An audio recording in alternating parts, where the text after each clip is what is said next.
साथियों नमस्कार।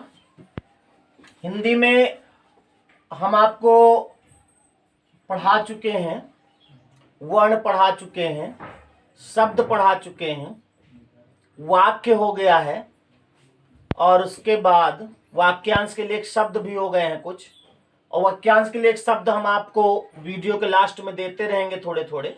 हर वीडियो में हिंदी के मिलेगा आपको, तो उसको पढ़ते रहिएगा। तो और इसमें जो चीज़ आप नहीं पढ़े हो मान लिया, तो प्लेलिस्ट में सभी वीडियो है, उनको आप देख के इनको पढ़ लीजिएगा। आज हम थोड़ा सा चर्चा करेंगे कारक की, क्योंकि कारक जब आप समझ जाओगे तो अभी जब समास पढ़ाएंगे तो उसमें कारक की जरूरत पड़ती है, तो समास अच्छे समझ में आ जाएगा। तो आज कारक पे चर्चा हो जाए। सबसे पहले कारक कहते किसे हैं? कोई जानता है कारक किसे कहते हैं? किताबों में आपको अलग अलग परिभाषाएं मिलेंगी। हम आपको उस लहजे में बात करेंगे, उस तरह से बताएंगे कि आपके समझ में आ जाए। कारक जो होता है, इसका दूसरा नाम हम अगर अंग्रेजी में देखें तो हेल्पर कह सकते हो। यानी भी कोई भी क्रिया होती है, किसी भी क्रिया को संपन्न होने में जितने प्रकार के सहयोगी काम करते हैं, सहयोग जो भी करता है, सब कारक होते हैं। कोई भी काम हो, केवल पढ़ाई लिखाई नहीं, कोई भी काम हो, उसमें जितनी तरह के लोग हेल्प करते हैं वो सब हेल्पर होते हैं और उन्हीं को कारक कहते हैं। समझ में आई बात? तो आप कारक को हेल्पर कह सकते हो। अब आप कैसे समझेंगे इसको? जैसे कोई भी कार्य है, सपोज दैट मैं आपको पढ़ा रहा हूं, तो मेरे पढ़ाने में केवल मैं ही नहीं हेल्प कर रहा हूं, मैं तो हूं ही, ये मार्कर भी हेल्प कर रहा है, ये बोर्ड भी हेल्प कर रहा है, आप लोग भी हेल्प कर रहे हैं, ये रूम भी जो हमारा स्टूडियो बना ये भी हेल्प कर रहा है। तो ये जितने भी चीजें मैं गिना रहा हूं और कुछ पर्दे के पीछे भी हेल्पर हैं, वो सब कारक होते हैं। कोई भी क्रिया होती, कोई भी क्रिया हो, उस क्रिया के सुचारू रूप से चल रही है, इसका मतलब उसमें कुछ लोगों का हेल्प है, और जितने लोग सहायता करते हैं सब हेल्पर होते हैं और सब कारक कहलाते हैं। तो ये देखा गया है कि हिंदी में 8 प्रकार के कारक होते हैं। 8 प्रकार के कारक, यानी 8 तरह के लोग, कोई भी क्रिया होती है तो हेल्प करते हैं। वो 8 आपको पढ़ने हैं। कौन कौन से हम बारी बारी से बात करेंगे। सबसे पहला कारक जो होता है वो होता है कर्ता। कर्ता, कर्ता नाम से क्लियर है, कोई भी क्रिया है, किसी भी क्रिया को जो करता है वही करता है। किसी भी क्रिया को करने वाला जो होता है वो कर्ता कहलाता है। दूसरा होता है कर्म। कर्म कारक होता है। अगर क्रिया को करने वाला करता है तो कर्म क्या है? कर्म होता है, कर्म का हिंदी तो काम होता है, लेकिन कर्म का हिंदी मतलब काम नहीं कि जो काम हो रहा है वो होगा, नहीं, कर्ता द्वारा की जाने वाली क्रिया से जो प्रभावित होता है, यानी जिस पर उसका फल पड़ता है, जिस पर उसका असर होता है, जैसी क्रिया होगी वैसा असर होगा। तो कर्ता द्वारा की जाने वाली क्रिया का जिस पर फर्क पड़ता है वो कर्म होता है। तीसरा होता है करण, और चौथा होता है संप्रदान। अभी हम बारी बारी से चर्चा करेंगे संप्रदान। पांचवा होता है, पांचवा बताइए, इसमें क्रम से होता है, और चूंकि संस्कृत की भी जरूरत पड़ती है, उसमें जो पहला हमने लिखाया है इसको प्रथमा भी कहते हैं। पहला को क्या कहेंगे? प्रथमा कारक। प्रथमा क्या होगा? कर्ता। इसको क्या कहेंगे? द्वितीया कारक, और ये होगा तृतीया कारक।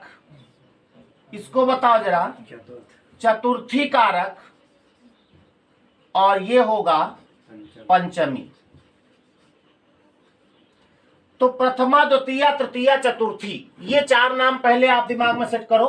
प्रथमा क्या होगा? कर्ता होगा। द्वितीया कर्म होगा। तृतीया करण होगा। चौथा चतुर्थी यानी संप्रदान होगा। फिर पंचमी होता है अपादान, बहुत इंपॉर्टेंट है कंपटीशन के लिए अपादान कारक। इस पे भी हम चर्चा करेंगे एक एक पर। उसके बाद षष्ठी कारक होता है संबंध, संबंध कारक होता है। फिर होता सप्तमी, सप्तमी कोई बताएगा? अधिकरण।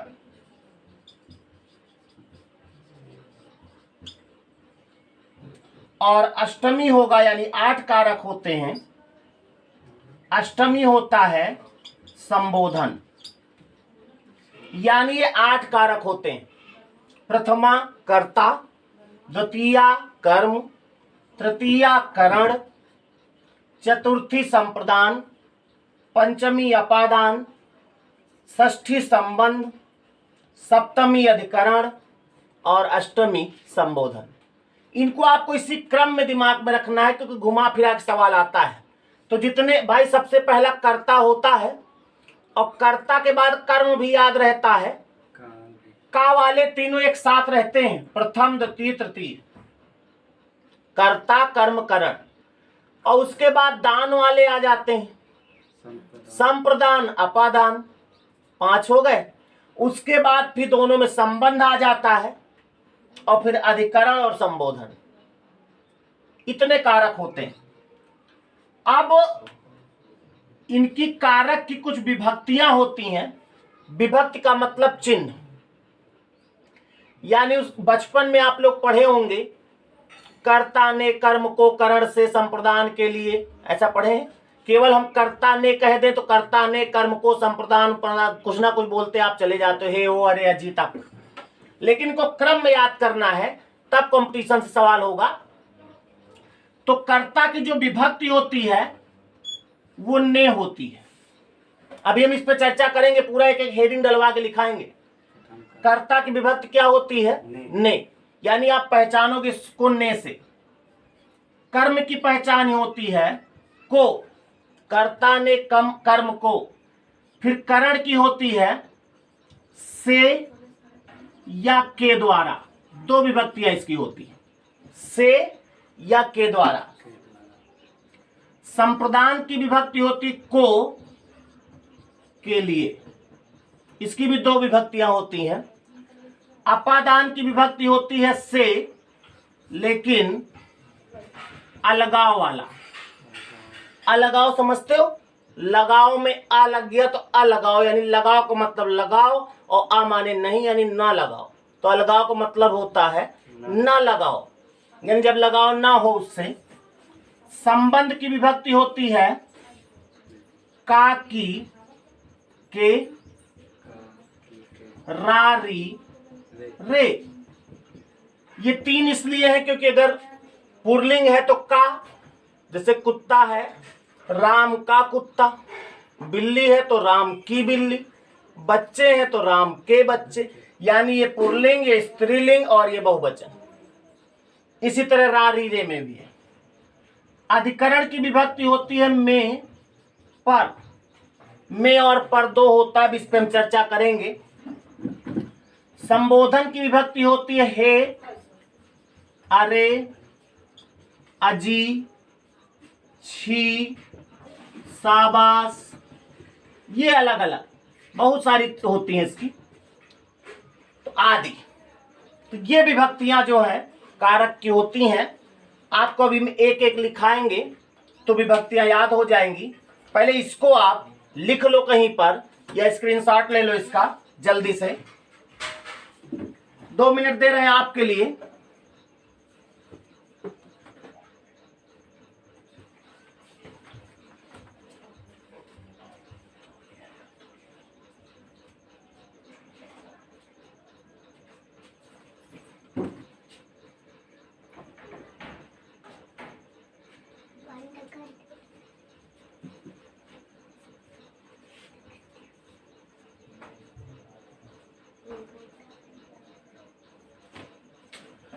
हो गया होगा। अब हम इसको मिटा देते हैं और एक एक कारक की बात करते हैं। अभी हमने आपसे बताया है कारक का मतलब हेल्पर, सहायता करने वाले।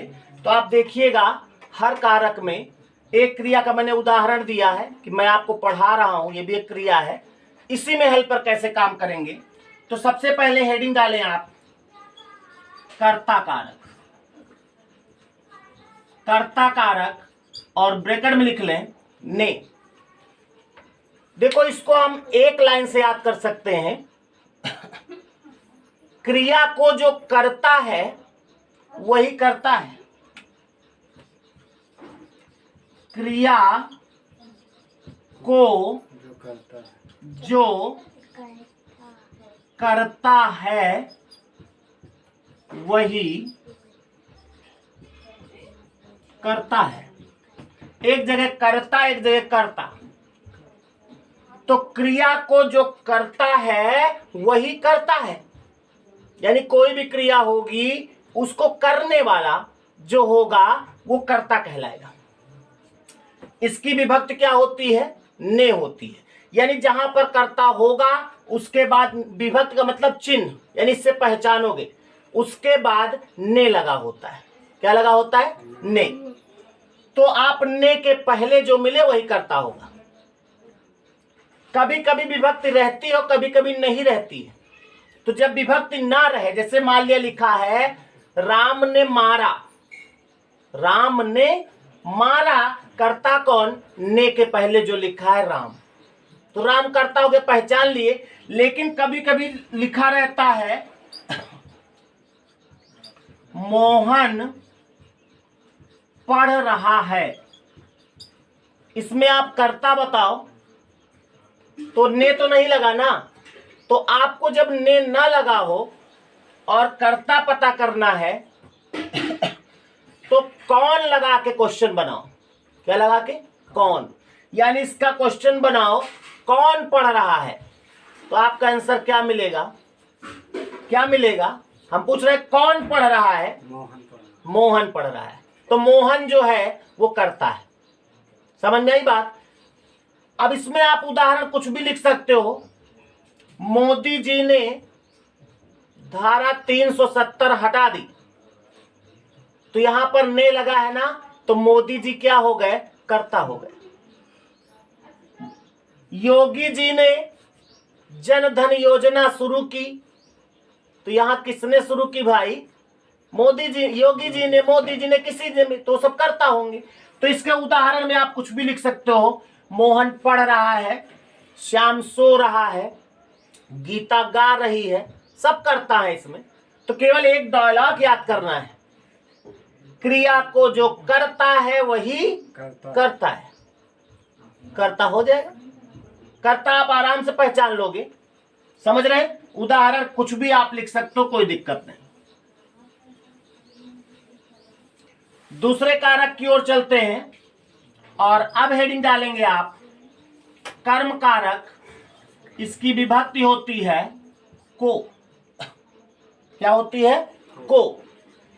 इसको कैसे याद करेंगे, इसमें एक चीज आप लिखेंगे, कर्ता द्वारा, अब तो कर्ता बोलेंगे समझ जाएंगे ना, क्रिया को करने वाला, कर्ता द्वारा की जाने वाली क्रिया से जो प्रभावित होता है, कर्ता द्वारा की जाने वाली क्रिया का फल जिस पर पड़ता है वो कर्म कहलाता है।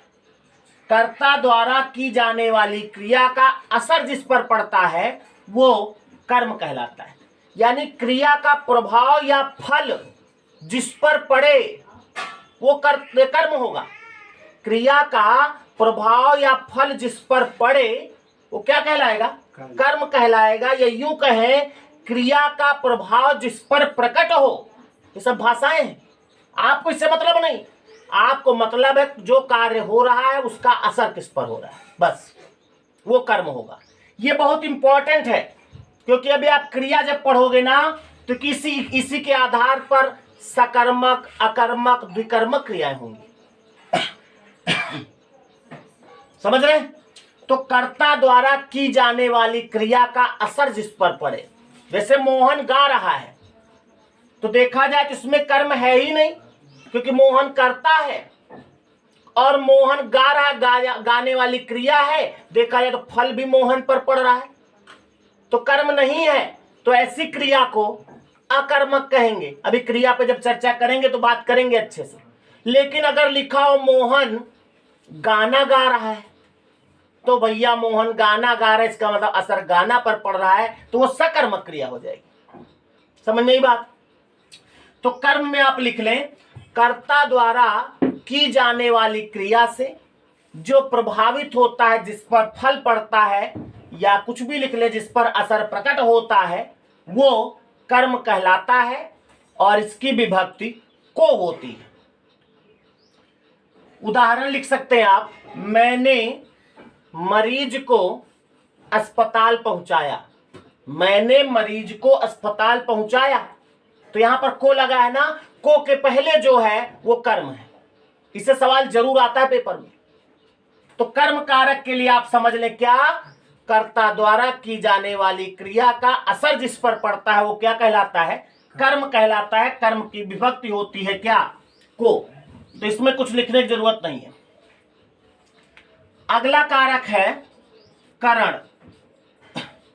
अच्छा हाँ, मैं जो क्रिया कर रहा हूं मैं तो कर्ता हो गया हूं। हमारी क्रिया में कर्म क्या है, अध्यापक बच्चों को पढ़ा रहा है, तो यहां कर्म क्या है, असर किस पर पड़ रहा है, बच्चों को, बच्चों पर, तो बच्चे कर्म है। अध्यापक हिंदी पढ़ा रहा है, असर किस पर हो रहा है, हिंदी पर, तो क्या हो जाएगा, इसमें कर्म हो जाएगा हिंदी। लेकिन यहीं पे लिखा हो अध्यापक बच्चों को हिंदी पढ़ा रहा, दोनों चीजें आ गई। तो ऐसी क्रिया जब होती है, दो दो कर्म होते हैं, तो उसे द्विकर्मक कहते हैं। अभी क्रिया पे बात करेंगे। बात करते हैं करण। देखो करण को समझने के लिए अगर इसके पहले हम उप जोड़ दें तो क्या बन गया, उपकरण, मतलब औजार।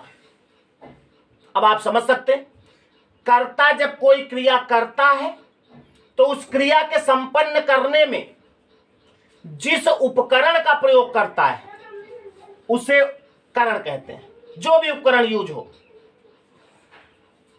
किसान फावड़े से खेत खोद रहा है तो उपकरण कौन सा यूज हुआ, फावड़ा।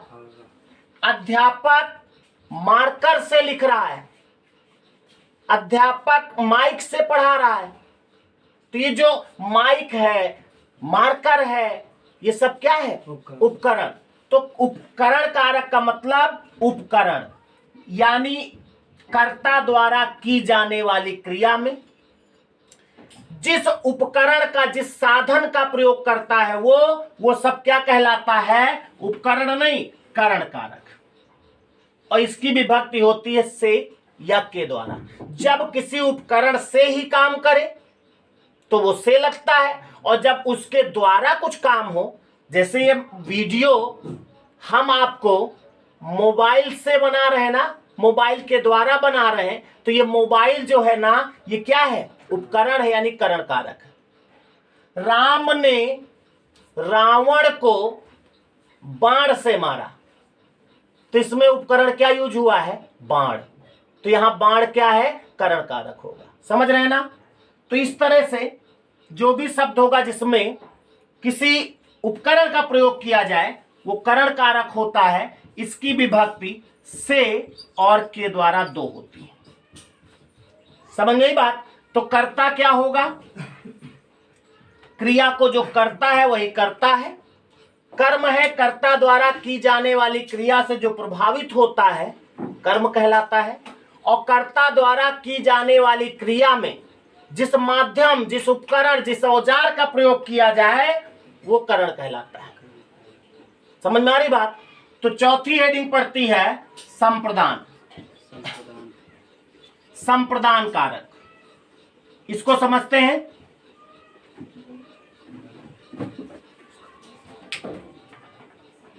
तो संप्रदान हम बता रहे हैं, संप्रदान जैसे आप करण में उप जोड़ दिए थे, तो इसमें थोड़ा सा हटा दें, इतना हटा दिया तो क्या बचा? प्रदान।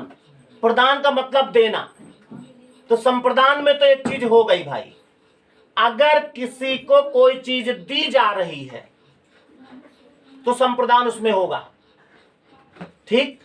और संप्रदान एक चीज और होता है, मैं जो है आपको पढ़ा रहा हूं तो इसको पढ़ाने का कोई ना कोई कारण होगा, कोई ना कोई रीजन होगा, और आप भी तो पढ़ रहे हो, उसका भी कोई ना कोई कारण होगा। किस काहे के लिए पढ़ रहे हो भाई? मैं किस लिए पढ़ा रहा हूं? तो मैं जिस लिए भी पढ़ा रहा हूं वो संप्रदान है, और आप जिसके लिए पढ़ रहे हो वो क्या है? संप्रदान है। तो के लिए यानी इसकी विभक्ति क्या होती है? के लिए, जिस हेतु, यानी कर्ता अगर कोई कार्य करता है, जिसके लिए वो काम करता है, जिस हेतु वो काम करता है, जो उसका उद्देश्य होता है, करने का जो कारण होता है, वो संप्रदान कहलाता है। तो ये दो जगह होता है, एक जगह जिसके लिए कोई काम किया जाए, या दूसरा हमने बताया था इसको हटाने के बाद क्या? प्रदान।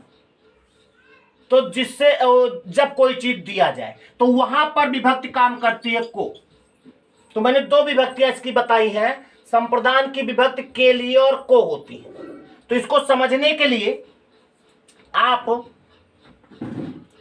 दो शब्द, एक लाइन याद करोगे, जिसके लिए कुछ किया जाए या जिसे कुछ दिया जाए। क्या बात है? जिसके लिए कुछ किया जाए या जिसे कुछ दिया जाए, वो संप्रदान होता है। जिसके लिए कोई काम किया जा रहा है वो संप्रदान होता है, जिसे कुछ दिया जा रहा है वो संप्रदान होता है। तो संप्रदान में आप ये डायलॉग, ये सूत्र याद करेंगे, क्या? जिसके लिए कुछ किया जाए या जिसे कुछ दिया जाए। जैसे अब देखा जाए, उदाहरण में आ जाए, राम ने रावण को, लिख देते हैं इसको, जिसके लिए कुछ किया जाए जिससे कुछ दिया जाए, लिख लिया ना। अब एक उदाहरण लिखते हैं, राम ने रावण को बाण से धर्म की रक्षा के लिए मारा। ध्यान दो, एक वाक्य हो गया। अब इसमें आप चाहो तो अभी तक जितने कारक हुए आप ढूंढ सकते हो। राम ने, राम क्या है? कर्ता। रावण को, रावण क्या है? कर्म, क्योंकि मारा है तो असर किस पर पड़ा? रावण पर। बाण से, बाण क्या है? उपकरण, यानी करण कारक है। और काहे के लिए? मारिन। क्या लिखा है? लिखा जरूर, लेकिन मारिन तो काहे के लिए आप जानते रहो, है? लेकिन यहां लिखा धर्म की रक्षा के लिए। तो यहां पर संप्रदान क्या है? धर्म की रक्षा। तो जिसके लिए कुछ किया जाए या जिसे कुछ दिया जाए, तो यहां धर्म की रक्षा जो है वो संप्रदान होगा। अब को वाला देख लो, जैसे मान लिया लिखा है, मंत्री जी ने गरीबों को कंबल बांटे। मंत्री जी ने गरीबों को कंबल बांटे। तो मंत्री जी तो क्या हो गए भाई? कर्ता। लेकिन यहां पर को लगा है तो ये कर्म नहीं है, जिसे कुछ दिया जाए। ध्यान दीजिएगा, यहां कर्म में कंफ्यूजन हो जाती। को देख के कर्म नहीं लगा देंगे, इसको पूछा जाएगा इसमें सवाल कैसे होगा। इस वाक्य में अंडरलाइन जो है, जो रेखांकित शब्द है, इसमें कौन सा कारक है? तो जल्दी में लोग को देख करके कर्म लगा देते हैं, और देखा जाए तो असर भी कुछ कर्म पर ही पड़ रहा, लेकिन नहीं, जिसके लिए कुछ किया जाए या जिससे कुछ दिया जाए। तो यहां गरीबों को दिया जा रहा है। क्यों भाई? तो गरीब क्या होंगे यहां पर? संप्रदान। और इसमें कर्म क्या है? कंबल, कंबल बांटा गया तो कंबल यहां पे कर्म निकलेगा। तो देखा जाए तो गरीबों जो शब्द है वो संप्रदान है। समझ में आई बात? तो इस तरह से संप्रदान में हमने बताया जिसके लिए कुछ किया जाए या जिससे कुछ दिया जाए। तो कारक में हमने आपको कर्ता बता दिया, कर्म हो गया, करण हो गया, संप्रदान हो गया। 4 हो गए, यानी 50% चैप्टर खत्म। इसके बाद 4 और हैं, अपादान, संबंध, अधिकरण और संबोधन। इन चारों को आप पहले एक्सेप्ट करो, माइंड में सेट कर लो, और किताब के और जितने सवाल हो सकते हैं इनको करो। अभी मैं ऑब्जेक्टिव सवाल भी इसके करवाएंगे लास्ट में। तो आज इस वीडियो में हम इतना ही देंगे, और अभी वीडियो के लास्ट में आपको, जैसा हमने पहले बताया, हर वीडियो में आपको रटने वाले कुछ शब्द मिलेंगे। जैसे आज हम आपको वाक्यांश के लिए एक शब्द देंगे कुछ, उनको पढ़ लेना केवल, और हो सके तो कॉपी में लिख लेना। इस तरह हर वीडियो में आपको लास्ट में मिलेगा। तो आज के वीडियो में यहीं तक। और वाक्यांश के लिए एक शब्द आप देख लीजिएगा। वाक्यांश के लिए शब्द ये रहे, और इनको लिखने के बाद, याद करने के बाद आप वीडियो को बंद कर दीजिएगा। नमस्कार। वाक्यांश जरूर देख लेना। नमस्कार।